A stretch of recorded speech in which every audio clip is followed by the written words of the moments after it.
نہیں، لیکن ایک ہمارا ماضی ہے ڈاکٹر صاحب جس میں ذوالفقار علی بھٹو کو جب پھانسی پہ چڑھایا گیا تو اس وقت کی اسٹیبلشمنٹ اور عدلیہ کا گٹھ جوڑ تھا. کسی کی آرم ٹویسٹ کی ہوگی، کسی نے خوشی سے جپھی ڈال لی ہوگی، کسی کو کوئی لالچ دے دیا گیا ہوگا، لیکن وہ بندہ پھانسی پہ چڑھا دیا آپ نے منتخب وزیر اعظم.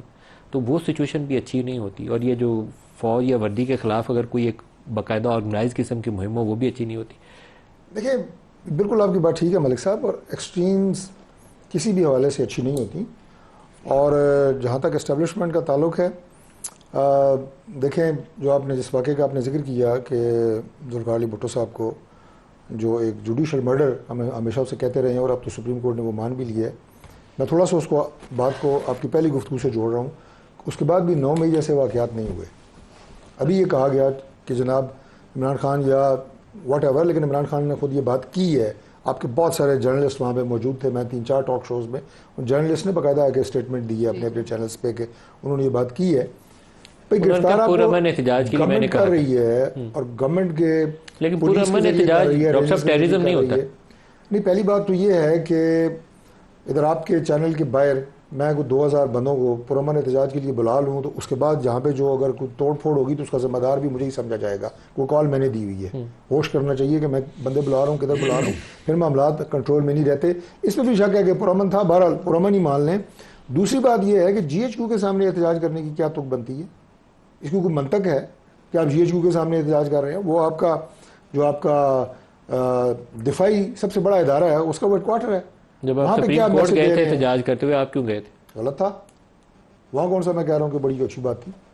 ادھر بھی یہ ایسی جگہیں ہیں جہاں پہ کوئی سیاست کی گنجائش ہے ہی نہیں کہ آپ ان اداروں کے سامنے جا کے آپ یہ ابھی بھی بندیال احتجاج شروع کر دیں. جسٹس بندیال کے خلاف آپ لوگوں نے یہ میرے خیال 61 کا فیصلہ غلط فیصلہ تھا. انہوں نے کانسٹیٹیوشن ری رائٹ کیا تھا. میں اس فیصلے کو درست نہیں مانتا، لیکن آپ کے لوگوں نے باقاعدہ گالیاں نکالی تھیں کانسٹیٹیوشن ایونیو پہ کھڑے ہو کے. پی ایم ایل این کے لوگوں نے نکالی. نہیں، اگر کسی نے وہ گالی نکالی ہے تو غلط کیا ہے. میں اس کو کیوں جسٹیفائی کروں؟ وہ جسٹیفائی نہیں ہو سکتا. خیر، غلط ایکشن کو جسٹیفائی کرنا بھی چاہیے، لیکن اپنا کانسٹیٹیوشن کو اگر ایک فرد واحد ری رائٹ کرے وہ کیسا ہے؟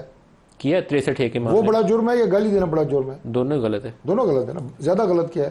کانسٹیٹیوشن توڑنا. جی، اور اسے ری رائٹ کا الیکشن نہ کرانا، کے پی کے کا الیکشن نہ کرانا، آئین توڑنا، وہ اس کو اچھا اس میں آپ دونوں پارٹیاں مقابلہ کر سکتی ہیں کہ کس نے کون سا کام غلط کیا. آپ نے آرٹیکل 5 لگا کے ان کی اسمبلی توڑ دی تھی. آپ نے تو ان ساروں کو غدار، پوری اسمبلی کو غدار بنا دیا. ٹھیک ہے جی، وہاں سے شروع ہوا تھا. یہاں سے تو پھر صوبائی اسمبلی کے اپنا اسپیکر نے کیا کیا تھا. اچھا مقابلہ یہی تھا نا، مقابلہ ہے کہ کون زیادہ غلط کام کر سکتا ہے. آپ دونوں میں مقابلہ. میرا خیال ہے کہ یہ وہ وقت آ گیا ہے کہ ہمیں آئین پہ کھڑا ہونا پڑے گا. ہر صورت کھڑا ہونا پڑے گا. واحد راستہ ہے، واحد ایک راستہ ہے. سول ملٹری ریلیشنز پہ بلیو کرتے ہیں.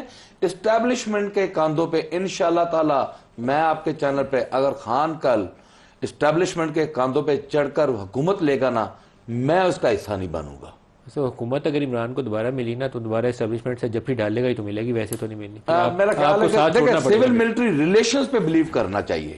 یہ ایک سیاستدان کا پرنسپل ہونا چاہیے. 2018 میں بھی عمران کو حکومت ان کے کندھوں پہ بیٹھ کے ملی تھی ویسے. لیکن اب اگر ایسی بات ہے، اب اگر انہوں نے پھر اسی طرح آئین توڑنا، اسی طرح یہ کچھ کرنا، اگر یہ ریپیٹ ہوتی ہے، پارلیمنٹ کا مذاق اڑتا ہے، پارلیمنٹ کی توہین.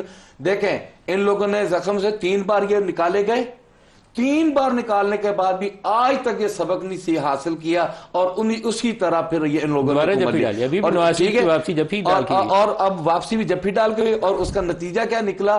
آج نہ نواز شریف کو فرق پڑ رہا ہے، کسی کو فرق. آج مر وہ رہا ہے جس کی جیب سے پیسے جا رہے ہیں اور وہ بھوک سے مر رہا ہے. اور جو آئندہ آنے والے دنوں میں جو ہونے والا ہے، دیکھیں پاکستان میں سٹیبلٹی لانی ہے. یہ پولیٹیکل جو ہے نا کنسنسس، پولیٹیکل کنسنسس کے ساتھ، ٹرانسپیرنسی کے ساتھ اگر آپ لوگوں نے آگے چلنا ہے تو پاکستان پہ ٹرسٹ کرنا ہوگا. اور اگر آپ اس پہ نہیں کریں گے، وہی کاندھے استعمال کریں گے، اسی طریقے سے آپ حکومتیں لیں گے، ایک دوسرے کو ماریں گے، پیٹیں گے، اس کو غدار کہیں گے، اس کو، یہ اگر آپ کرتے رہیں گے تو پھر یہ پاکستان ہمیں کبھی معاف نہیں کرے گا.